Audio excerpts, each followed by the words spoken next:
ST बसच्या प्रवाशांसाठी आनंदाची बातमी आहे। एसटीनं प्रवाशांच्या तिकिटांबाबत मोठा निर्णय घेतलाय। या निर्णयामुळे एसटी बस प्रवाशांना मोठा फायदा होणार आहे। एसटी बसच्या प्रवासात सुट्ट्या पैशांसाठी वाहक आणि प्रवाशांमध्ये होत असलेला वाद आपण नेहमी पाहत आलोय। आपल्याला सुट्ट्या पैशांमुळे प्रवासात अडचणी आल्या असतील। या अडचणींवर एसटी महामंडळानं तोडगा काढलाय। एसटीनं सुट्ट्या पैशांची अडचण दूर केली आहे।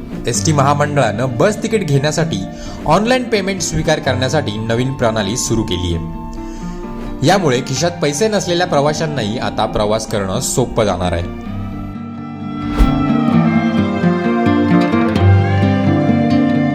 जे माझ्याकडे पैसे नसल्यामुळे, माझ्या बँकेत पैसे होते पण कॅश नसल्यामुळे मला ऑनलाईन पे करता आलं।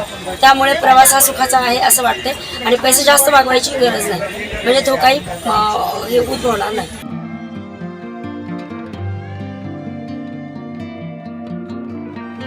ऑनलाईन पेमेंटच्या सुविधेचा प्रवाशांबरोबरच एसटी वाहकांना देखील फायदा होणार आहे। या सुविधेमुळे बसमधील सुट्ट्या पैशांचा वाद हा कायमस्वरूपी संपणार आहे।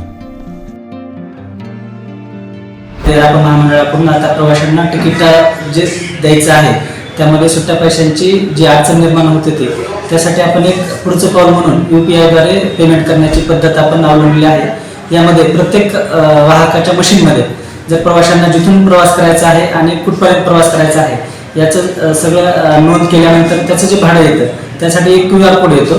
त्या QR कोड आल्यानंतर तो स्कॅन करून एका UPI-द्वारे आपण त्याला पेमेंट केल्यानंतर ते पेमेंट ऑटोमॅटिक वाहकाच्या मशीनमध्ये जमा होईल, ते राप महामंडळाच्या खात्यामध्ये जमा होईल। यामध्ये प्रवाशांची सोय अशी होणार आहे की त्यांना सुट्ट्या पैशापासून प्रवाशांची आणि वाहकांची या सुट्ट्या पैशाची जी झंझट होती ती मिटणार आहे। प्रवाशाबरोबर पुढे काही भांडण तंटा होत होता ते आता होणार नाही। इथून पुढे ते एकदम असं छान सुविधा उपलब्ध करून दिलेली आहे महामंडळाने, एसटी महामंडळाने, तर एकदम छान वाटतं। एसटी महामंडळाच्या या निर्णयामुळे प्रवाशांची मोठी सोय होणार आहे। एसटी बसमध्ये वाहक आणि प्रवासी यांच्यामध्ये सुट्ट्या पैशांसाठी होत असलेलं भांडण आता इतिहास जमा होणार आहे।